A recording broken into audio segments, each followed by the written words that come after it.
The Blue Haven was the kind of restaurant that tried too hard to remind you how rich everyone else was.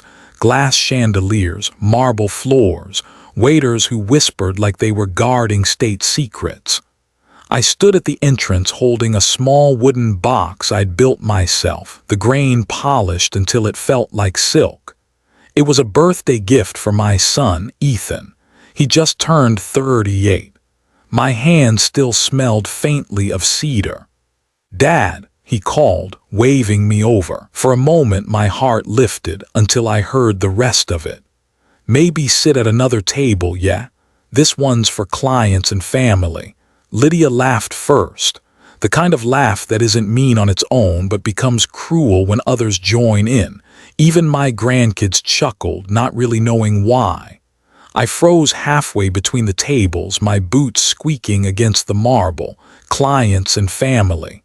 I'd built the house he lived in, put the first wrench in his hands, but now, apparently I didn't qualify for either. I felt my face warm, but I kept my voice steady. "Sure, son," I said quietly. "Wouldn't want to embarrass anyone." I took a seat at a smaller table near the window. The waiter looked confused but said nothing. From where I sat, I could see my reflection in the glass. A man who'd spent his whole life working with his hands, now pretending he didn't exist. When the food came, I could still hear their laughter drifting over the jazz music. Lydia ordered wine that cost more than my old truck. My grandkids posted pictures of the meal before taking a bite. I kept tracing the edge of that little wooden box, wondering whether to give it to him at all. Then Walter walked in, old friend, partner from the shop days. He spotted me right away, frowned, and came over. "You sitting way out here, Frank?" he asked. "Looks like they put the king in the corner." I smiled, but it hurt. "Guess they ran out of chairs for carpenters." He didn't laugh, just put a hand on my shoulder. That simple gesture, someone seeing me, was the first warmth I'd felt all night. Dinner dragged on. I listened to forks scrape and fake compliments fly across the table like rehearsed lines. By dessert, the waiter brought over the check, leather folder, gold trim, heavy enough to feel insulting. He said it in front of me. Lydia's voice sliced through the chatter. "Of course Dad's paying, it's tradition." I looked up. Ethan didn't even flinch. He just reached for his phone, probably checking work emails, leaving me to play the same part I'd played for years. The provider, the silent wallet with wrinkles. Something in me clicked. I opened the folder, stared at the total $4,782 before tip, and let the silence grow thick. Then I closed it carefully, set it on the table, and said, "Then maybe it's time that tradition ends." No shouting, no drama, just those words. You could have heard a pin drop. The jazz stopped, or maybe it was just my ears ringing. I stood up, placed the box, the little wooden gift next to Ethan's wine glass, and turned toward the door. As I walked past the piano, the musician looked at me, uncertain whether to keep playing. I nodded once. The notes started again, soft, distant, like the sound of something finally closing. Walter followed me out into the cool night air. Neither of us spoke for a minute. The city hummed around us, alive and indifferent. I felt the ache of 40 years of love bending into something harder, sharper. But I also felt, oddly, lighter. Maybe dignity doesn't need an audience. Maybe it just needs one quiet moment where you decide enough is enough. If you've ever sat at a table where you didn't feel welcome in your own family, you'll understand what that moment means. And if stories like this one speak to you, stick around. There's more to tell, about fathers, forgiveness, and the quiet kind of strength that never makes a sound. Walter didn't speak for a while after we left the restaurant. The hum of the tires filled the silence, soft and rhythmic, like a lullaby for old men who'd run out of words. I stared down at my hands, those same hands that built homes, fixed floors, and carved cribs. Tonight they just trembled on my knees, empty. "You know," Walter finally said, his voice low and rough, "they don't see you anymore, Frank. They only see what you can give." I let out a quiet laugh, the kind that doesn't sound much like laughter. Guess I didn't teach him much about gratitude. He didn't answer right away. Just drove through the sleeping city, streetlights flashing across the windshield like slow blinks. Then he turned down a familiar road, the one that led to the old workshop. The sign was still there, faded paint that once read Ward and Mason Carpentry. Our names, our dream. Walter parked and turned off the engine. For a long minute we sat in the dark, the only light coming from the workshop window, still glowing faintly from the old motion sensor bulb. "Do you ever miss it?" I asked. "Every damn day," he said with a smile. Then he started coughing, deep and ragged, like his lungs were trying to climb out of his chest. I reached over instinctively, but he waved me off. "Don't look at me like that," he said between breaths. "I've been through worse." He wasn't lying, but the way his shoulders slumped told me something else. "Frank," he said after catching his breath, "I went to the doctor last month. Stage 4 lung cancer. It's not the kind that gives you much time." The words didn't sink in right away. The workshop outside blurred, and for a second I thought I misheard. "Come on," I said softly. "You beat pneumonia twice. You'll get through this too." He smiled, that crooked grin that had gotten us through 1,000 deadlines. "I appreciate the faith, partner, but this time the wood's too warped to fix." The car went quiet again. Somewhere in the distance, a train horn echoed, a low, lonely sound that always made me think of endings. Walter reached into his coat pocket and pulled out a sealed envelope, thick and heavy. He turned it over once before placing it in my lap. "What's this?" I asked. "Something that might change how you see yourself again," he said. I started to open it, but he stopped me with a hand. "Not yet. Read it when you're alone." There was a pause, long, full of things we didn't want to say. I looked at him, this man who'd been there through everything. He was more than a friend. After my wife, Emily, passed 15 years ago, it was Walter who made sure I didn't drown in the silence. He showed up with groceries, with work, with jokes that didn't land but somehow helped. He'd become the voice that kept me standing when everything else fell apart. "You remember when Emily used to bring us lunch at the shop?" he asked suddenly. I smiled despite the ache. "Yeah. She'd scold us for eating sawdust sandwiches." "She said something to me once," he said quietly, "after you went to pick up materials. She said if anything ever happens to me, don't let him forget who he is when nobody needs him." I felt my throat close. That was Emily, always worrying about me even now through him. Walter's eyes softened. "I think she knew. You'd need someone to remind you someday." He looked smaller than I remembered, his broad frame now caved in by time and sickness, but there was still that spark of stubbornness behind his eyes. "Frank," he continued, "I've built a lot since we hung up the aprons. You know about the furniture company, the branches, the investments. It's worth a stupid amount of money now. But none of that means a thing if it just goes to people who have never built a damn thing with their own hands." I frowned. "What are you saying?" "I'm saying," he said, tapping the envelope, "I'm leaving most of it to you." My heart stopped. "Walter, don't. Let me finish," he cut in, a firm edge returning to his voice. "I've already written the papers. You're my family, Frank, but there's one condition." He turned to face me fully, his eyes steady. "For 6 months, don't spend a single dime on your kids. No rescuing, no paying their bills, no guilt trips about being a good father. Just stop." I stared at him, stunned. "You're testing me." He shook his head slowly. "No, friend, I'm freeing you." His words hit harder than anything Ethan ever said to me, freeing me from what? From love, from duty, from the only role I'd known since I buried Emily. Walter leaned back against the seat, breathing heavily now. You've given them everything, money, time, pride, your damn peace of mind. But you never gave yourself a chance to exist outside of them. You've spent years paying for love you already earned. I didn't know whether to be angry or grateful, maybe both. I don't want their money, I muttered. I just want them to remember I'm their father. Walter looked at me like he could see straight through my chest. Then stop teaching them that love comes with a receipt. We sat there for a while. I could hear the faint hum of the city, the smell of sawdust still clinging to the air from years ago.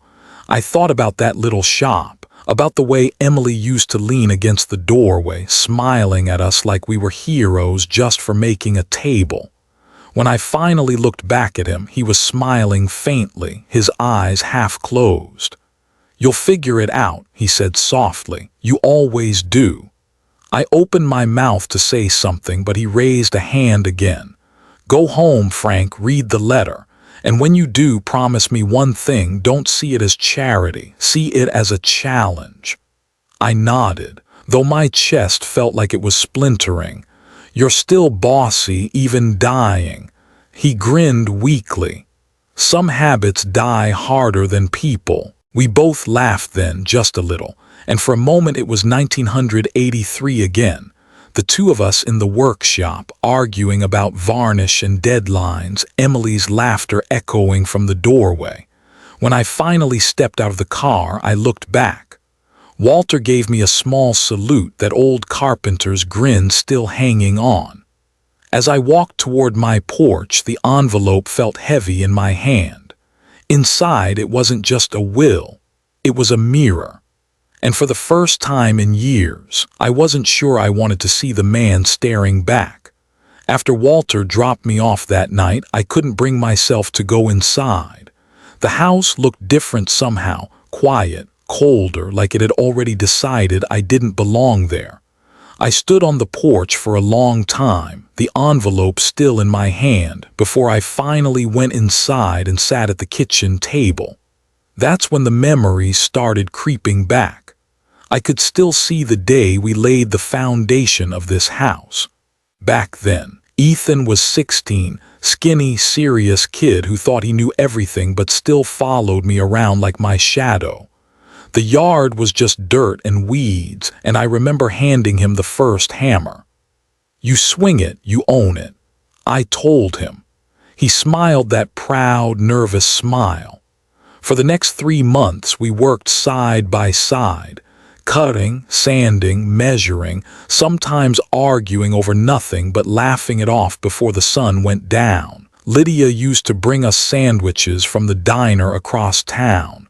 She was just a college kid then, waiting tables to pay for her tuition. Polite, soft-spoken. Ethan had this look in his eye every time she stopped by, like he'd just seen sunlight for the first time. I liked her, still do in a way.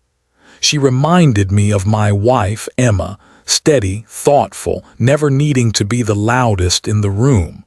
When Emma passed, Lydia was the first person who showed up with a casserole and a broom.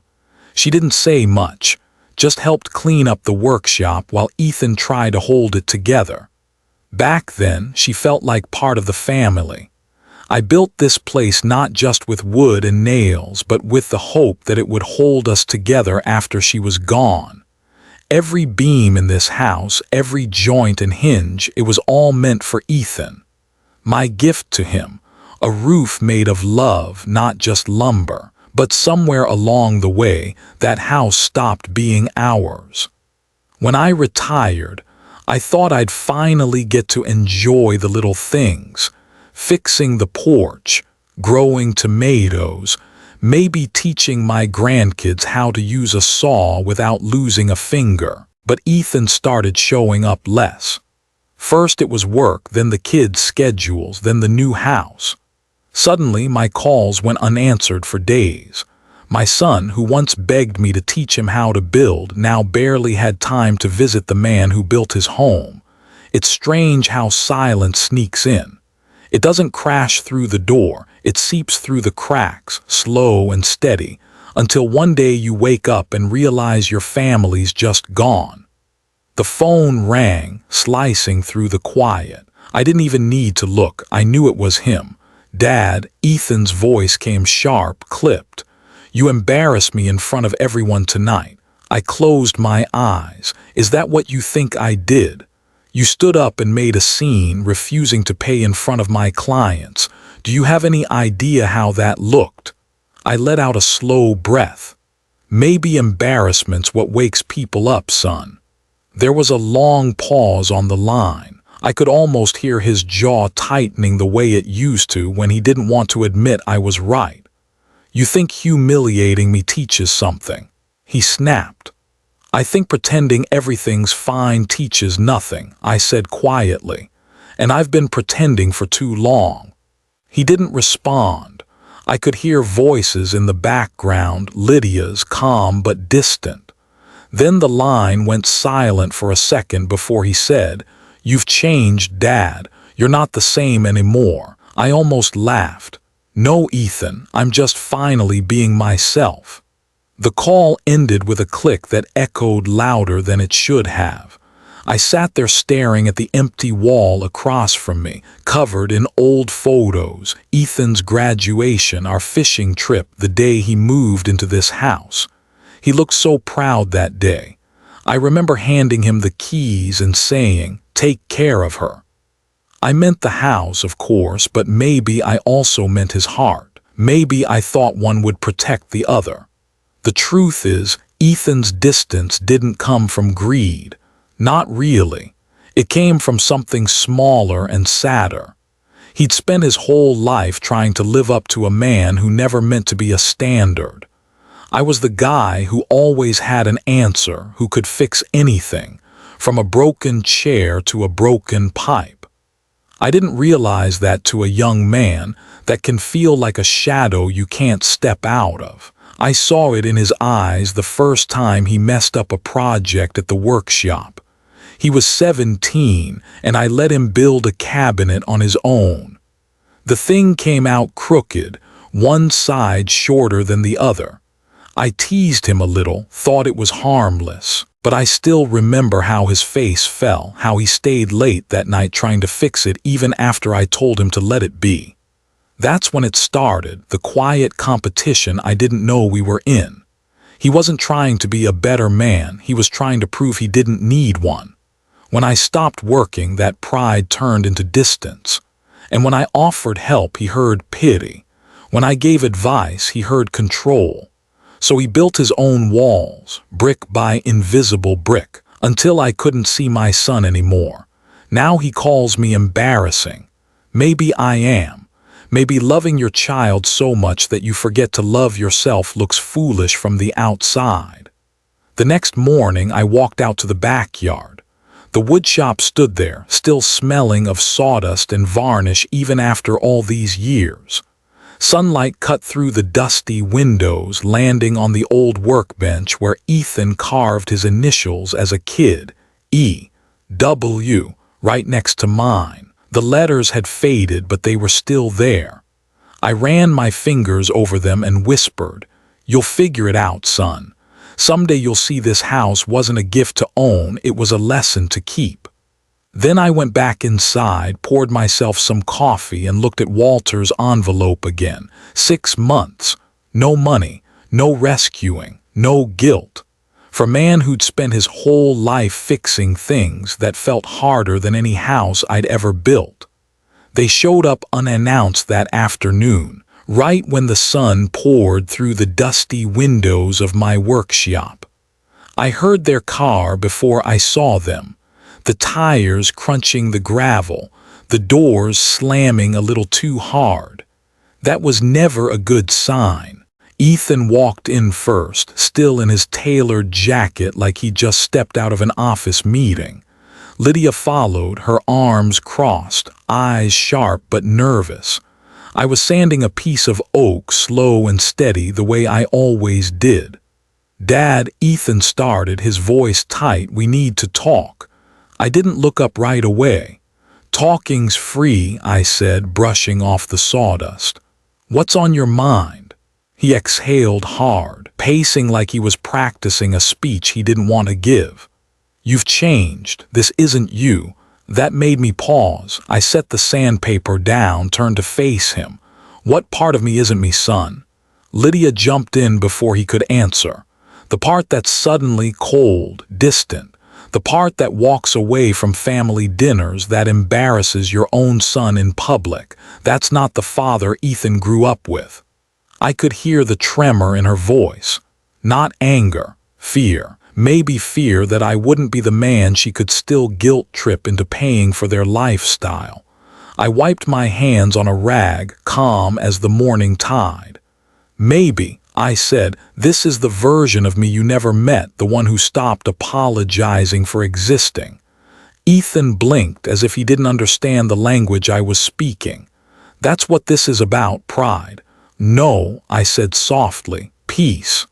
He scoffed, a short, bitter sound. "You call this peace? You're cutting yourself off from your family." "I'm not cutting myself off," I replied.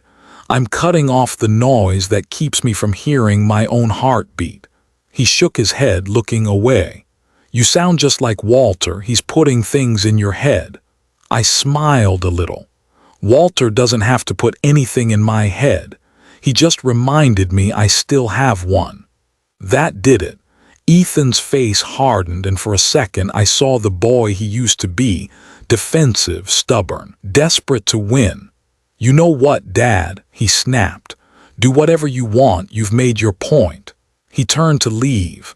Lydia hesitated, looking at me for half a second longer. "You're hurting him, you know that?" she said quietly. I nodded. Sometimes healing feels a lot like hurting until it doesn't. She didn't respond, she just followed him out.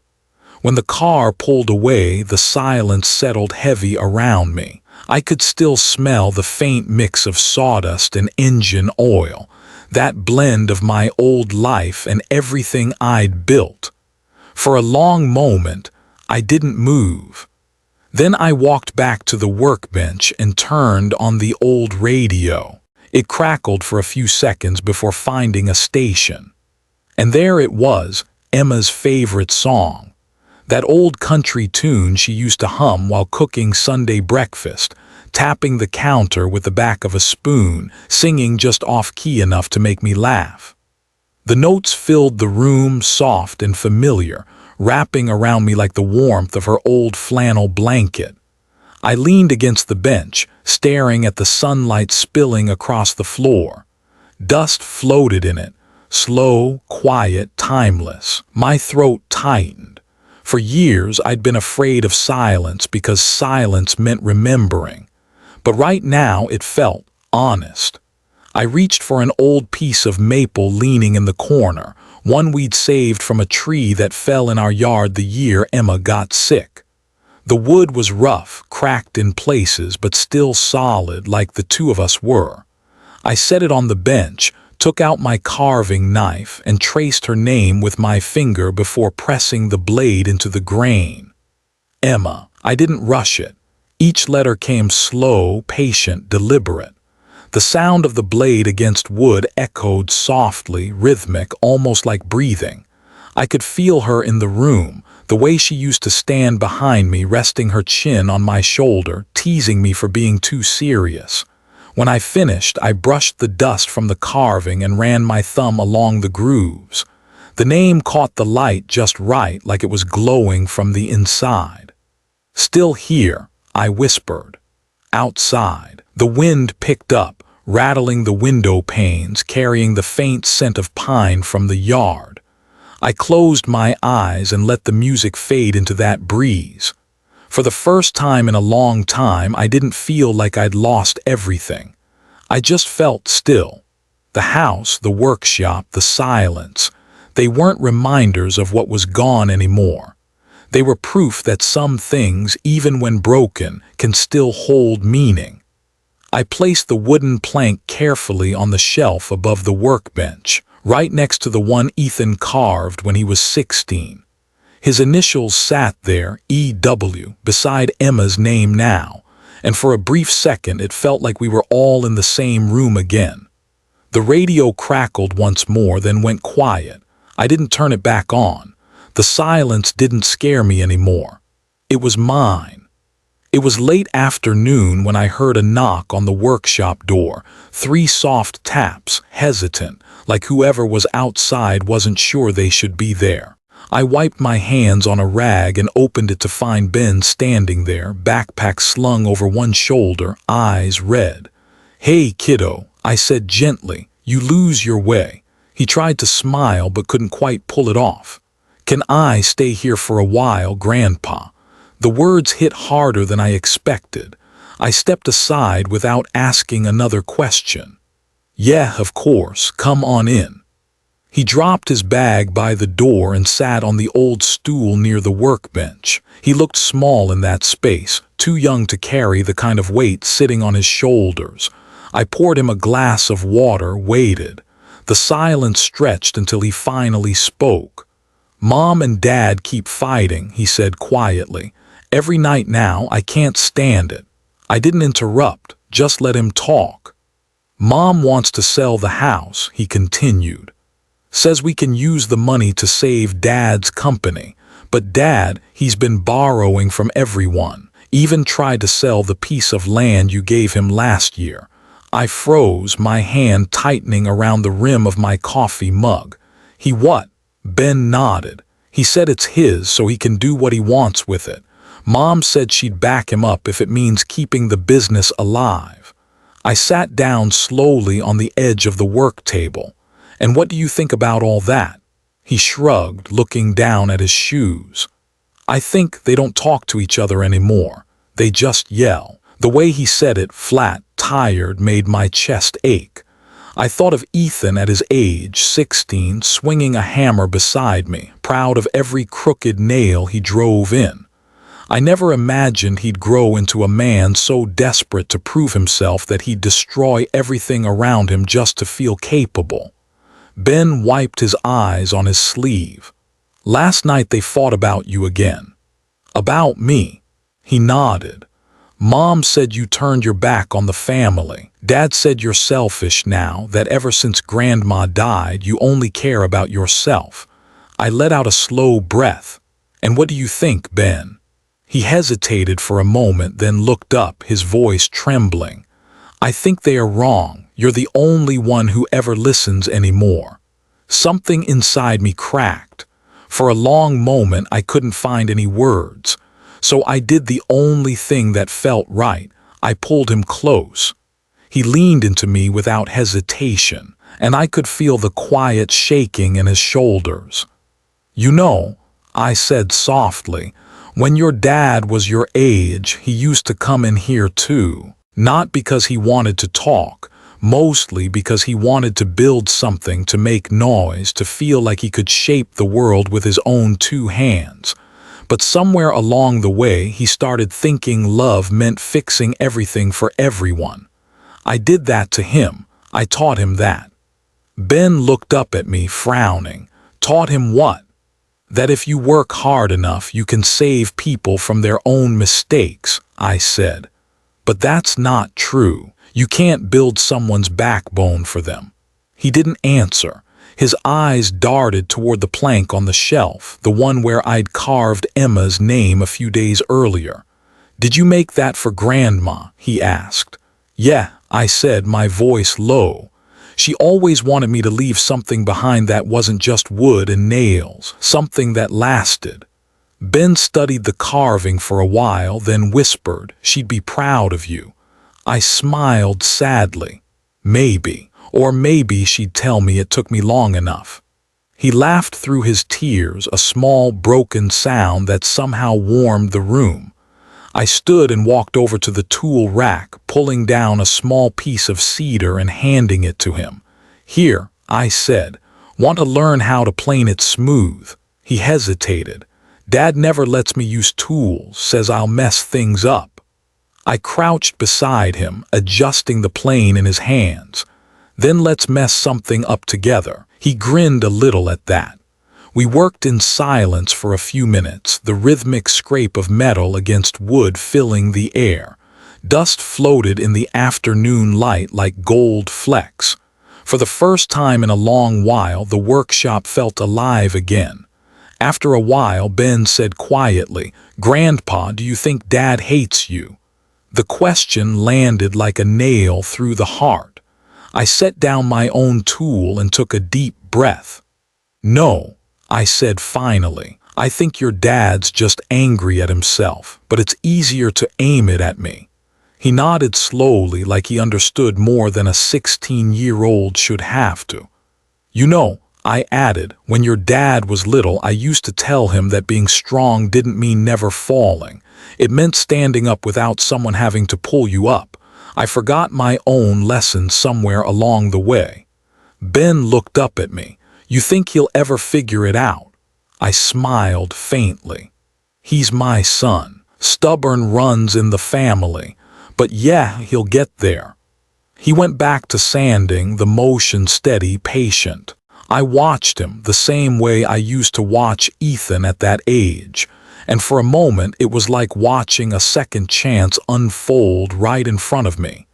The evening light started to fade, painting the room in gold and shadow. Ben finished the piece and handed it to me. "It's not perfect," he said. "Good," I said. "Neither am I." That made him smile again, and I swear in that moment, I could almost feel Emma there, standing in the corner with that gentle look she used to have whenever she saw Ethan and me working together. As the sun dipped below the horizon, Ben leaned his head against my arm. "I wish Dad could just see things like you do," he murmured. I brushed the sawdust off his hair. "Maybe one day when he's sitting right where you are talking to his own son." He was quiet after that. The radio hummed softly in the background, some old country ballad about coming home. And that's when it hit me, the truth that had been circling around my heart for years. I hadn't just been trying to save Ethan. I'd been trying to save myself from the guilt of watching him become the man I accidentally shaped. But looking at Ben, I realized something else too. Maybe this, right here, right now, was the real redemption. Not in fixing what broke, but in teaching the next generation how not to repeat it. "Come on," I said finally, standing up. "Let's get you some dinner before your grandma's ghost comes after me for letting you starve." He laughed for real that time, the kind of laugh that made everything feel lighter. As we walked toward the house, I glanced back at the workshop one last time. The two carvings, Emma's name and Ethan's initials, caught the last light of the day. For a second, I imagined adding one more right between them, Ben. 3 generations, carved into wood, proof that even broken families can build something that lasts. The news hit me like a hammer to the chest. Walter's old apprentice called that afternoon, voice trembling. "Mr. Ward, you should probably come down to the Heritage Auction House. Your son's here. They're about to put something up that looks personal." I didn't need him to say more. I already knew. When I pulled into the parking lot, the building glowed like a cathedral of greed. Bright lights, black suits, champagne glasses clinking. I walked past the valet, the whispers, the curious eyes. The doors opened, and there it was, right in the center of the stage, the oak dining table, the one I built for Emma 40 years ago. I remember every inch of it, the carved edges, the heart-shaped knot she refused to let me sand away, the faint burn mark from the first pie she ever baked. That table wasn't just wood, it was our life. And now it was sitting under auction lights, tagged and numbered like a thing that could be owned. The auctioneer, a man with a silver tie and a polished smile, lifted his gavel. "Ladies and gentlemen, this exquisite handcrafted dining set, custom built by Franklin Ward, We'll start the bidding at $15,000. Before the sound of the first bid, I stepped forward. No one stopped me. Maybe it was the way I walked, or maybe they could sense that this wasn't going to be a normal sale. The crowd turned as I made my way down the aisle. Ethan was standing near the side, pale, avoiding my eyes. I climbed the small step to the stage and rested my hand on the table. The wood was warm, smooth, familiar. My other hand reached into my coat pocket, pulling out my old carpenter's mallet, the same one I used the day I built it. I set it down beside the auctioneer's gavel. "This table's not for sale," I said quietly. The man blinked. "Sir, we have a listed seller." I looked him in the eye. "I know who listed it." Then I turned to face the room. "This table's the last thing my wife touched before she died. She spilled her coffee right here. That morning she got sick. I left the stain because I wanted to remember her laugh when she called herself clumsy." The entire room went still. The auctioneer froze mid-motion, his gavel hovering in the air. A few people lowered their phones. Even the sound of whispers died down. I took a breath. "I built this with my own hands in that little workshop on Rosewood Street. Every meal we had as a family, every birthday, every fight that ended in forgiveness, it happened right here. This isn't furniture. This is the soul of my house." The crowd shifted, unsure whether to look at me or the man standing off stage, the man who used to be my son. Ethan's face was ashen. He stepped forward, his voice small but sharp. "Dad, please don't do this here. You don't understand." "I understand perfectly," I said softly. "I understand what desperation looks like. I've seen it in my own mirror." His jaw tightened. "I'm just trying to fix what's broken." I nodded slowly. "You can't fix something by selling the hands that built it." That one landed. I saw it in his eyes, the flicker of shame, the anger fighting to cover it up. The auctioneer cleared his throat. "Sir, if this item was legally consigned." I picked up the mallet and turned it in my hand, the light glinting off the old wood. "You want to auction something?" I said. "Auction this. The years I spent teaching him to build, the hours I lost in this very wood, the love that table held." I paused, then set it gently back down. "But don't you dare sell the last thing my wife touched." Silence, heavy, uncomfortable, sacred. Ethan took a step closer, his voice cracking. "I didn't mean to, I just thought. That money would make it right," I said. "Son, if money made you forget who built your home, maybe losing it will remind you." He stopped mid-step, staring at me like he'd just been hit by his own reflection. All around us the crowd watched, transfixed, not with mockery, not with curiosity, but something quieter, respect maybe, or guilt. The kind people feel when they recognize themselves in someone else's mistake. I didn't yell, I didn't shame him. I just stood there, one hand resting on that table, the other gripping the edge for balance. Ethan's eyes filled with tears. He tried to blink away. "Dad, You don't owe me words," I said. "You owe yourself a chance to remember who you are." He lowered his head, the sound of his breath trembling. For a moment, it wasn't a room full of strangers. It was just me, my boy, and the ghost of a woman who once held us both together. Then he did something I hadn't seen in years. He reached out and placed his hand on the table too, right next to mine. No applause, no cheers, just silence so deep it felt like forgiveness itself was standing between us. The auctioneer looked around, cleared his throat awkwardly and said, "Ladies and gentlemen, this item has been withdrawn." And just like that, the crowd began to disperse. I stayed a while longer, tracing the grain of the wood. The stain was still there, the faint ring of coffee from Emma's last morning. I smiled at it, then turned to Ethan. "Let's take her home," I said quietly. He nodded, unable to speak, and together we lifted the table off the stage. Outside, the night air was cool and still. Streetlights glowed against the rain-slick pavement. Ethan walked beside me, head down, the weight of the table between us heavy but shared. Halfway to the truck, he finally whispered, "I'm sorry." "I know," I said. "Just don't sell the next thing you love." We loaded the table into the back, covering it with an old tarp.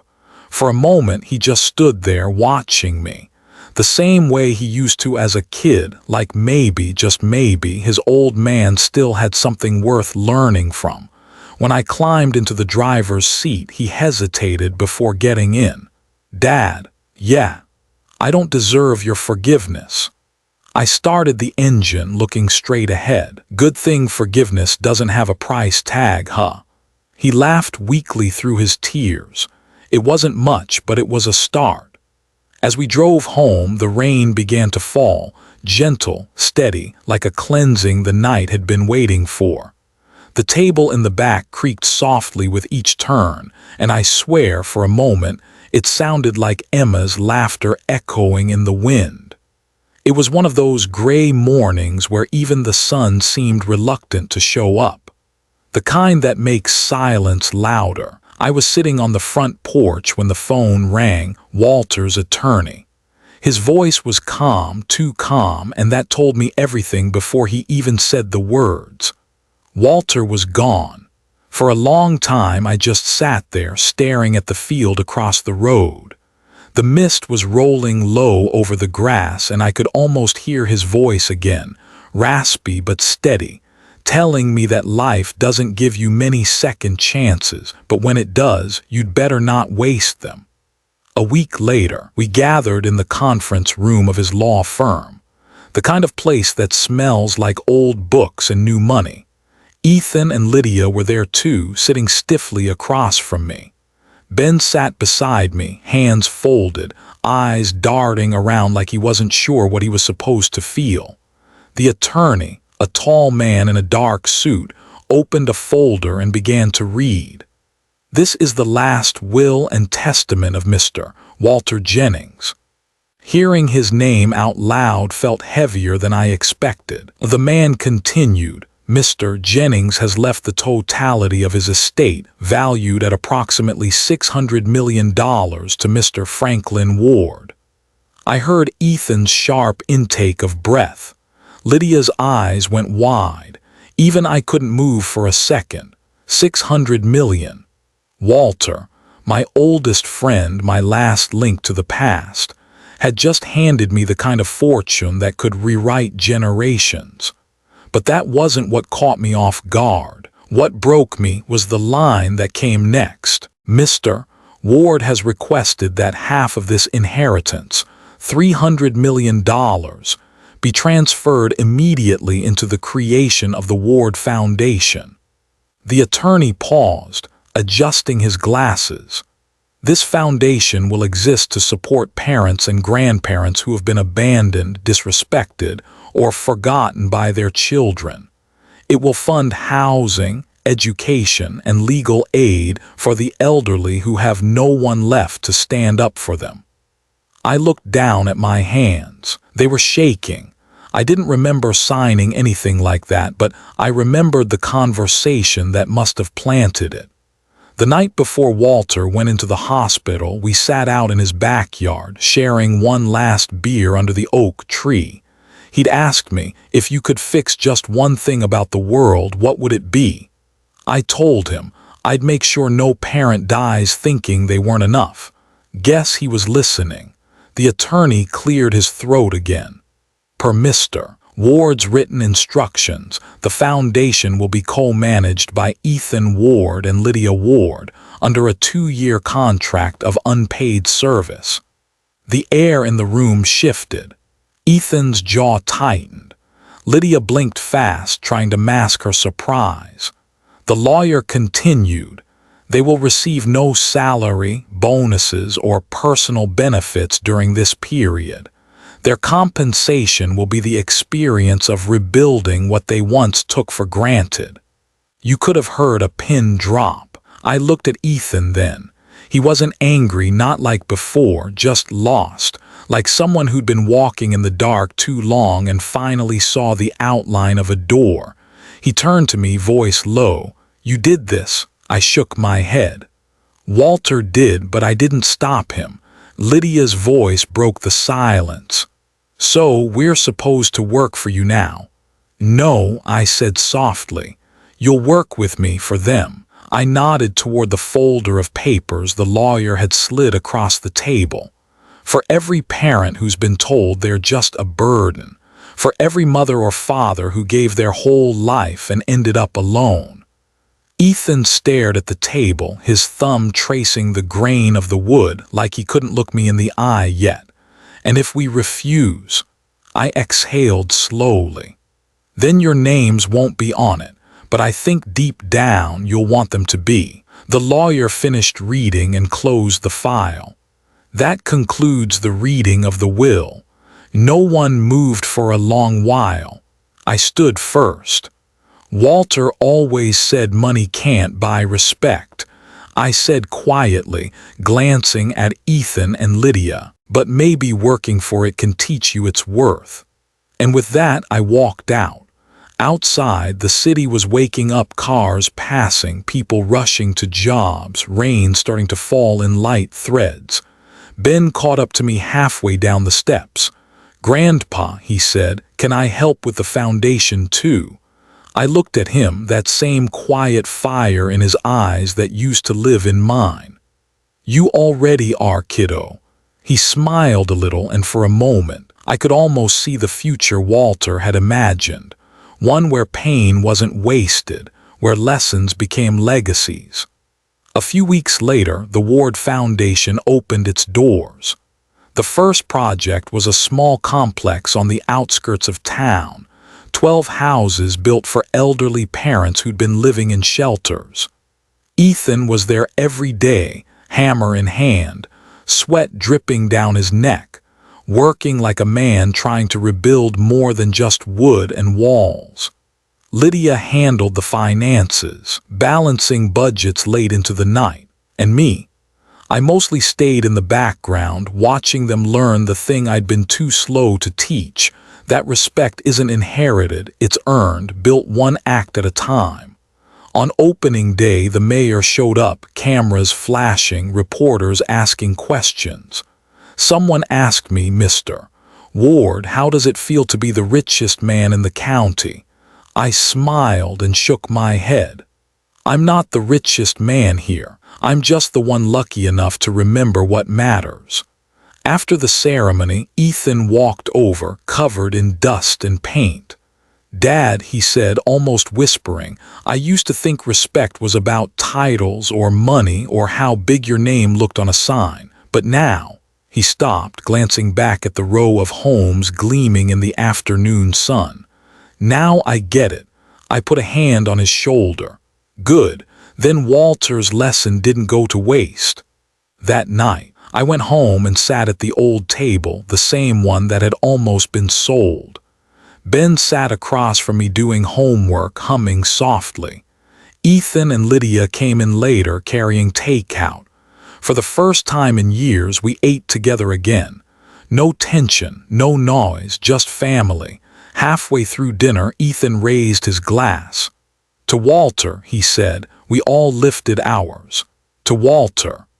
Outside the window, rain began to fall again, soft, forgiving, endless. And in that quiet moment, I realized something simple but powerful. Justice doesn't always roar. Sometimes it builds. One home, one family, one second chance at a time.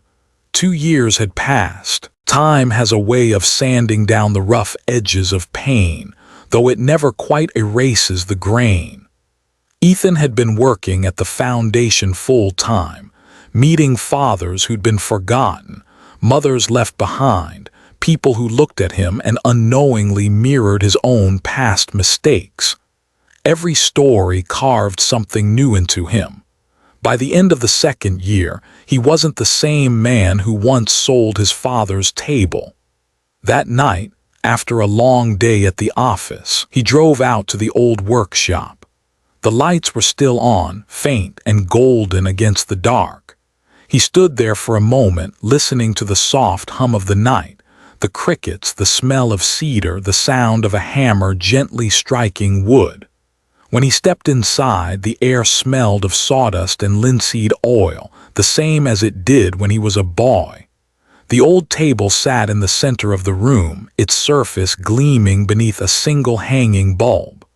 And there was Franklin, bent slightly at the shoulders, hair completely silver now, hands moving slowly but carefully across the surface, polishing each board as if blessing it. Ethan swallowed hard. "You're still working on that thing." Franklin looked up, smiling softly. "I never stopped." Ethan chuckled, a quiet sound. He walked closer, his fingers brushing the smooth edge of the table. "It looks exactly the same." His father shook his head. "No, it doesn't. Every time I touch it, I find something new to fix. A scratch, a dent, a memory." They stood in silence for a while. The kind of silence that feels full, not empty. The kind that says everything words can't. Finally, Ethan said, voice trembling, "Dad, thank you for not giving up on me." Franklin didn't look up from the table. He just kept wiping, slow and steady, the rhythm of his movements like a heartbeat. Then he said quietly, "I didn't build this table for money, Ethan. I built it so we'd always have a place to come back to." Ethan felt his throat tighten. He looked down and noticed for the first time the carving near the corner, the faint initials E+F+E, faded from age but still there. Emma's name, his mother's, the woman who had once tied them all together. He reached out, tracing the letters with his thumb. "She'd like what you've done with the place." Franklin smiled. "She's probably complaining about the dust right now." They both laughed softly. And then Ethan reached into his pocket. He pulled out a small candle, plain, unscented, the kind you light for memory, and set it gently on the center of the table. Franklin struck a match, and for a moment the flame flickered uncertainly before settling into a steady glow. The light danced over the wood, catching every groove, every imperfection. It made the old table look alive again. Ethan whispered, "You know, every day at the foundation I meet men like you, fathers who gave everything, and kids who didn't realize it until too late." Franklin looked at him. "So what do you do with that?" "I listen," Ethan said. "I help. I tell them what you told me, that love without respect turns into guilt, and guilt without change turns into nothing." Franklin nodded, eyes glistening. "That's the work worth doing." For a long moment they just stood there, side by side, watching the flame. In that quiet, Ethan finally understood. His father's greatest lesson was never about pride or punishment. It was about patience, about letting love be the tool that shapes character, even when the wood resists. Ben joined them a few minutes later, stepping carefully into the workshop. He looked between his father and grandfather, smiled, and whispered, "Mom says dinner's getting cold." Franklin winked. "Tell her we're seasoning the table first." Ben giggled and came closer, placing his small hand beside Ethan's on the wood. 3 generations, touching the same surface, each scar, each knot, each story still there. The candle flickered, throwing soft shadows on the walls. And as the light spread across their faces, it was as if the house itself exhaled, peaceful content complete. Sometimes respect isn't loud. It's built one board at a time. And love is the varnish that keeps it shining. Because justice, real justice, isn't about revenge. It's about rebuilding what was broken with gentler hands. If you've ever been a parent who was made to feel small, remember this: silence isn't weakness. It's the quiet strength of those who once built the world and still stand tall within it. Subscribe to Family Shadows for more stories about dignity, family, and the kind of love that never stops building.